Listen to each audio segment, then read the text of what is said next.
Contratación pública, episodio 93.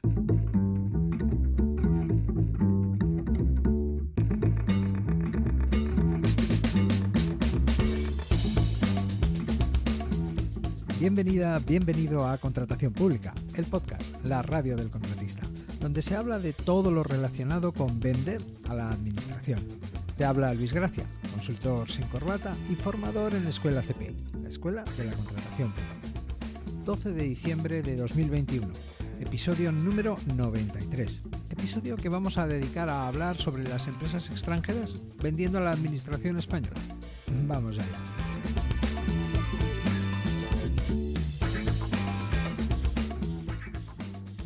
Conocer un poco más sobre esta cuestión, de cómo lo tienen las empresas extranjeras en España, resulta interesante por varios motivos. Saber un poco más sobre esto sirve para entender más la contratación pública en general.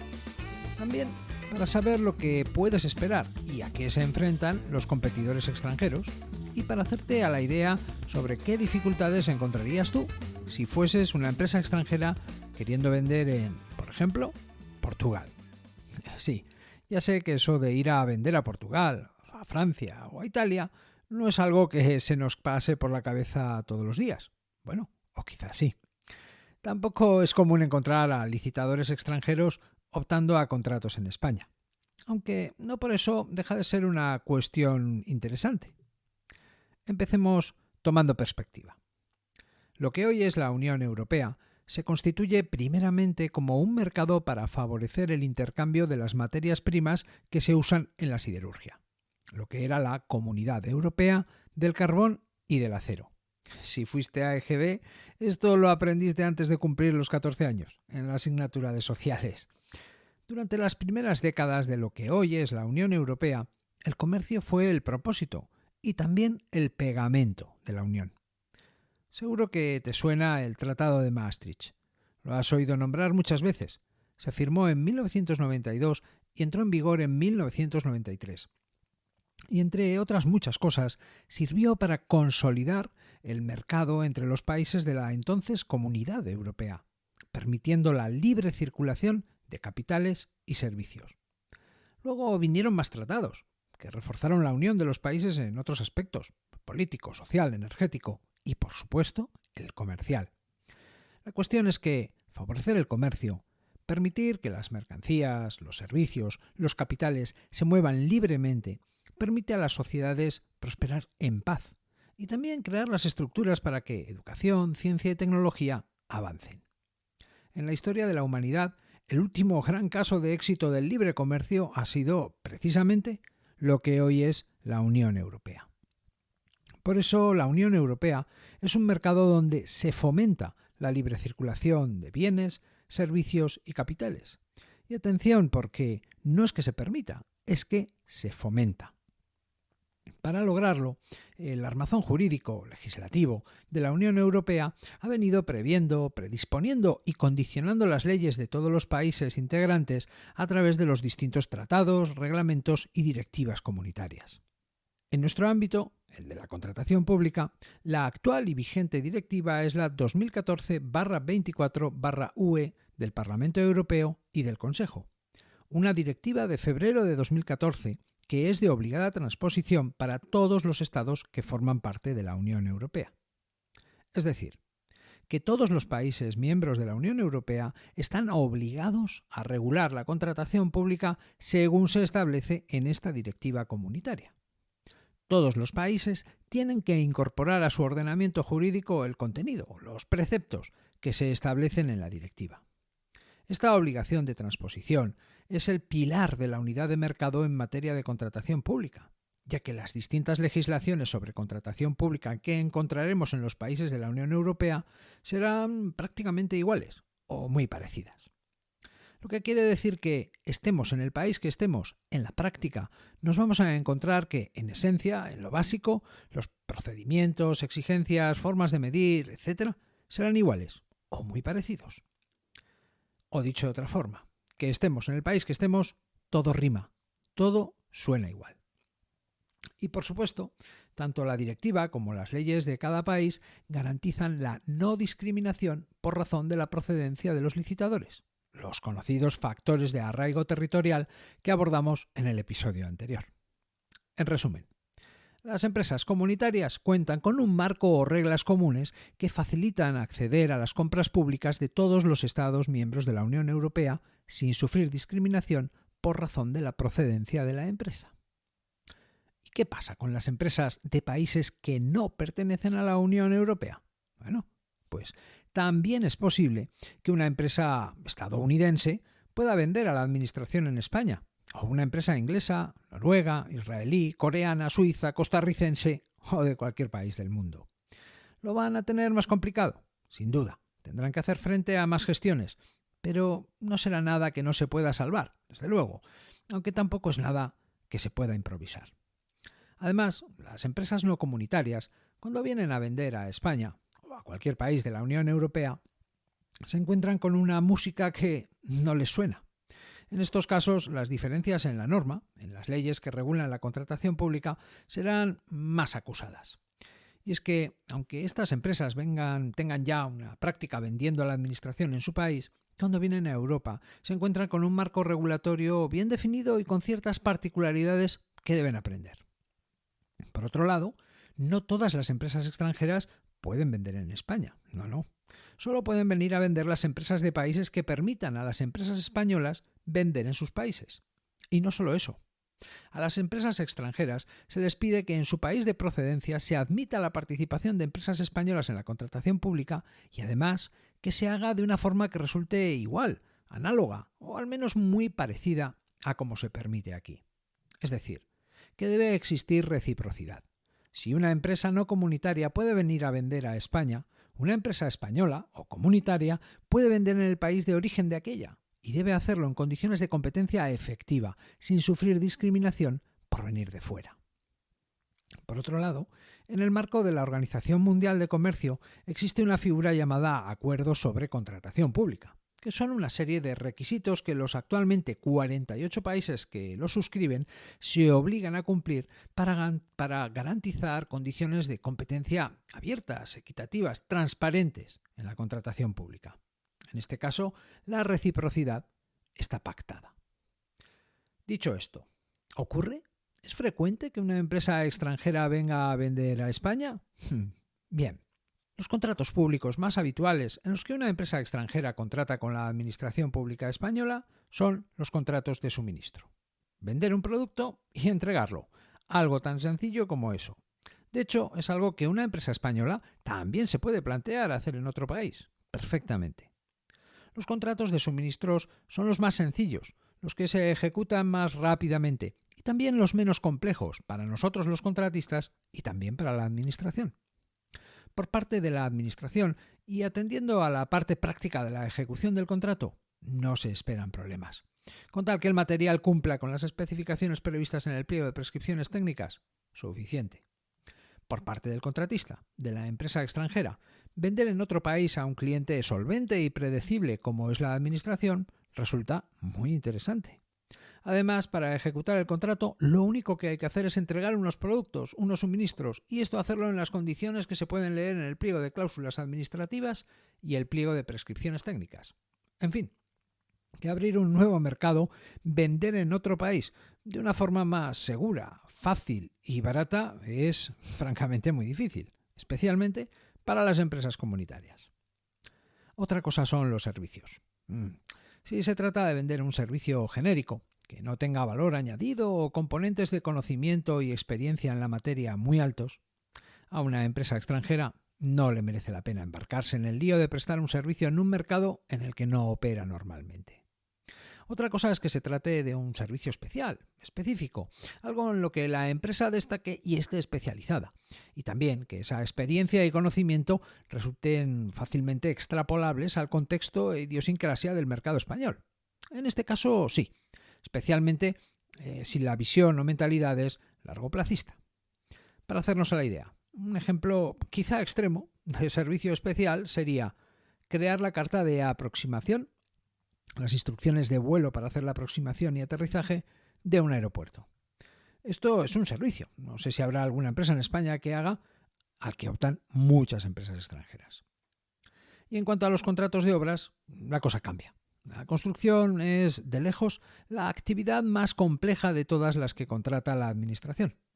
Por eso, solo obras muy grandes, las obras faraónicas, llamarán la atención de empresas extranjeras. Pero es que además en España hay varias constructoras multinacionales, empresas que hacen obras en Canadá, Estados Unidos, Australia. Así que en el ámbito de la construcción la cosa está francamente difícil para las empresas extranjeras. Por lo que principalmente podemos esperar empresas extranjeras vendiendo a la Administración en España cuando se trate de contratos de suministros y de algunos servicios. Ahora que estamos situados, hablemos de las principales dificultades de las empresas extranjeras cuando quieren vender a la Administración española. Sin ánimo de ser exhaustivo y tampoco de abordar cómo se deben resolver cada una de las dificultades que existen, te voy a contar las principales trabas que yo he podido constatar que hay. Mi regla es no decir nada que no haya hecho yo antes, así que mi lista de dificultades será, seguramente, sesgada y escasa, porque mi experiencia en este ámbito, como es obvio, no es en primera persona, es en calidad de asesor, de consultor sin corbata. Ya sabes, vamos con ellas. Primera dificultad: no disponer de un certificado digital que funcione en España. Esta es una de las cuestiones que a mí me ha hecho perder más tiempo. Le he dado muchas vueltas, he hecho averiguaciones, he escrito correos, he aprendido un montón de cosas que no me han servido para nada. No hay solución fácil. El problema, la dificultad, es que lo normal es que el certificado digital de una empresa comunitaria, ya no digamos de un país de fuera de la Unión Europea, no funcione ante la Administración Pública Española. La raíz del problema es que el emisor del certificado no esté incluido en la lista de confianza de prestadores de servicios de certificación. Así es, se ha encargado la unidad de mercado empezando por lo más básico, por lo más esencial y, en teoría, por lo más sencillo de resolver. La única alternativa a esto es que el órgano de contratación comprenda la situación y permita al licitador presentar su oferta y documentación en papel. Y digo que comprenda la situación por dos motivos. Primero, toda la contratación debe ser electrónica. Además, las empresas estamos obligadas a relacionarnos con la Administración por medios electrónicos. Vamos, que el papel está abolido. Y segunda, porque obviamente la ley no ha previsto nada en cuanto a esto. Ni la de contratos del sector público, ni la de procedimiento administrativo común, ni el reglamento de actuación y funcionamiento del sector público por medios electrónicos. Así que, primera dificultad, que se puede salvar, aunque estará siempre a expensas de las gestiones que hagamos ante el órgano de contratación y las personas que ahí tengan que escucharnos. Pasemos a la segunda dificultad: a acreditar personalidad, representación y capacidad de obrar. Algo que para una empresa española es tan obvio y sencillo como existir, ya que acreditar estos aspectos forma parte de la misma existencia de un negocio o una empresa en España. Bueno, pues para una empresa extranjera resulta un poco más complejo, ya que aunque las estructuras jurídicas de los estados son similares, en todas partes hay un equivalente al registro mercantil, las situaciones que prevén las legislaciones de cada país pues son distintas, y es necesario hacer un esfuerzo por entender las analogías y diferencias para ofrecer a la Administración española los documentos que resulten fáciles de entender y permitan acreditar estas tres circunstancias: personalidad, representación y capacidad de obrar. Si hay tiempo, lo ideal, lo recomendable es inscribir a la empresa extranjera en el ROLECE para facilitar la acreditación de estas circunstancias ante cualquier administración. Vamos con la tercera dificultad, ligada a la anterior, ya que forma parte de la aptitud para contratar. Vamos con la tercera dificultad, ligada a la anterior, ya que forma parte de la aptitud para contratar. Se trata de acreditar no hallarse incursos en prohibición de contratar. Y es nuevamente un aspecto que resulta sencillo para una empresa española, aunque las dificultades para una empresa extranjera son mayores. Por un lado tenemos la habitual declaración responsable, que es suficiente en la mayoría de los casos.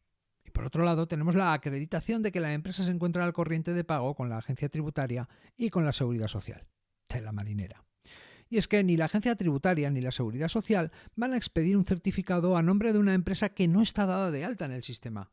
No pueden hacerlo. Además, hay que tener en cuenta que la obtención de este certificado es por vía telemática, a través de la web, usando el certificado digital que no funciona en los sistemas informáticos de la Administración española.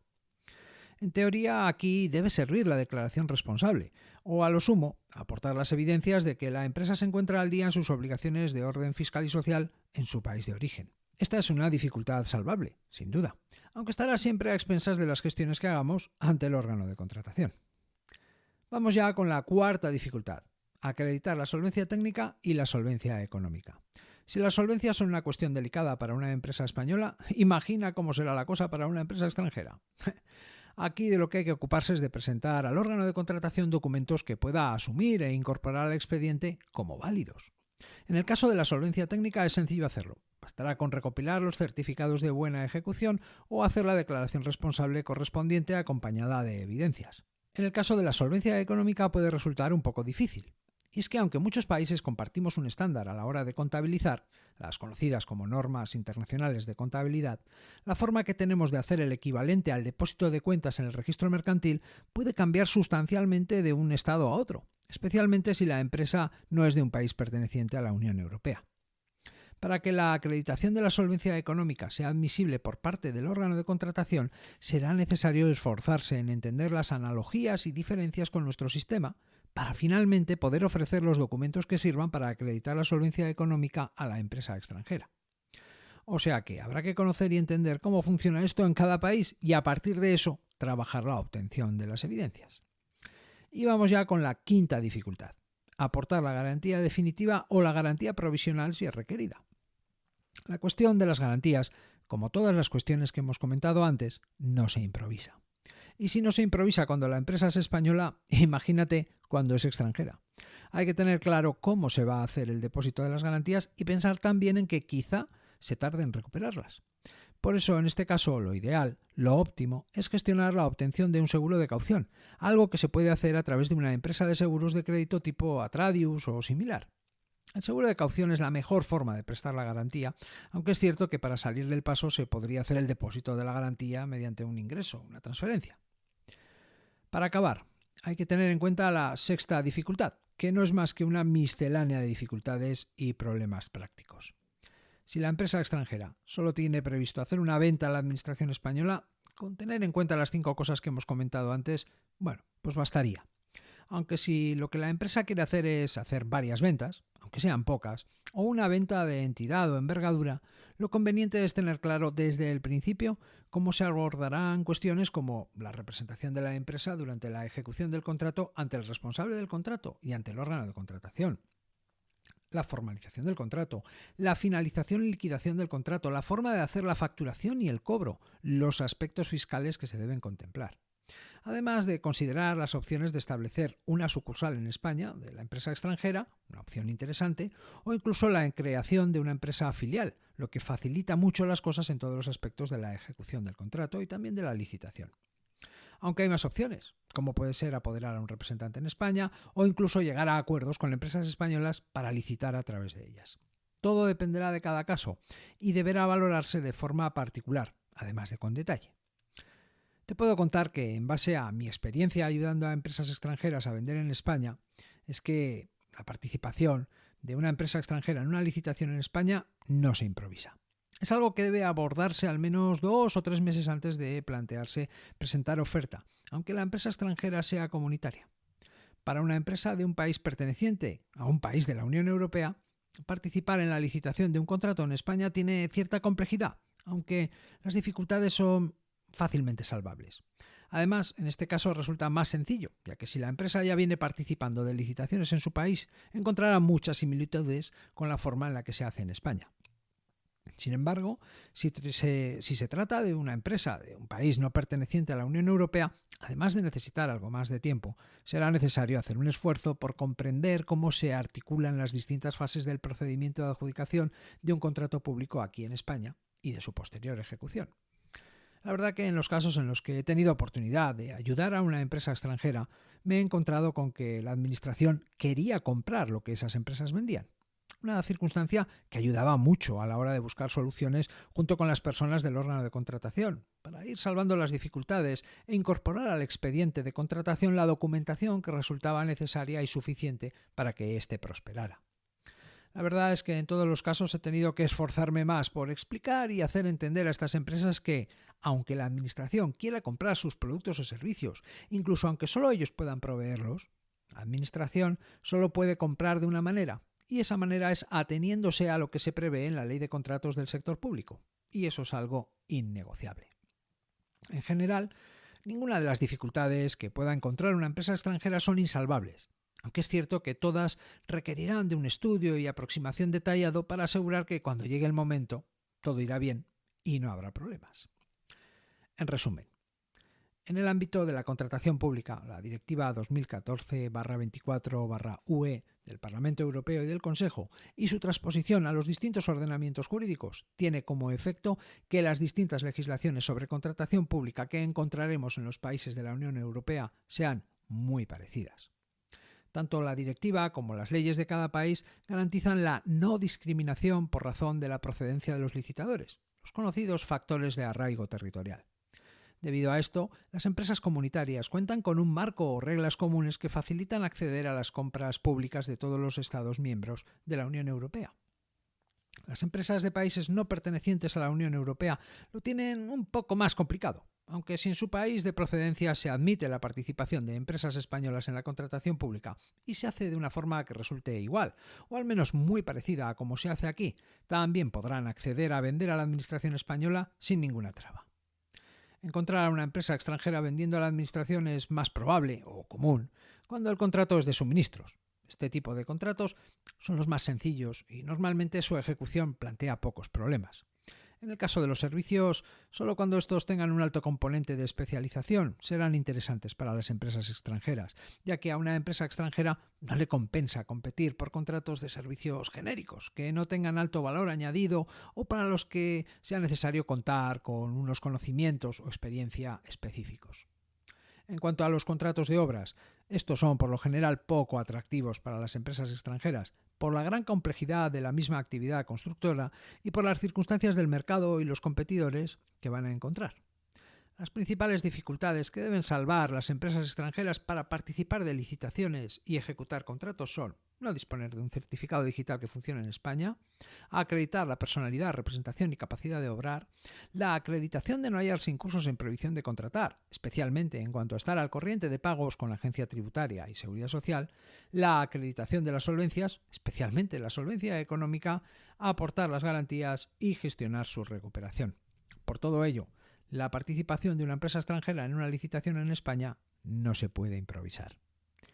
Y hasta aquí el episodio 93. En el próximo episodio, aunque no sea el último del mes, estará dedicado a comentar informes de juntas consultivas o resoluciones de tribunales de recursos contractuales. Puedes hablarme. Espero tus opiniones, propuestas, sugerencias y dudas en escuelacp.com/contactar. Puedes escuchar este programa Contratación Pública, a través de Spotify, Apple Podcasts, Google Podcasts, iVoox y en cualquier reproductor de podcast.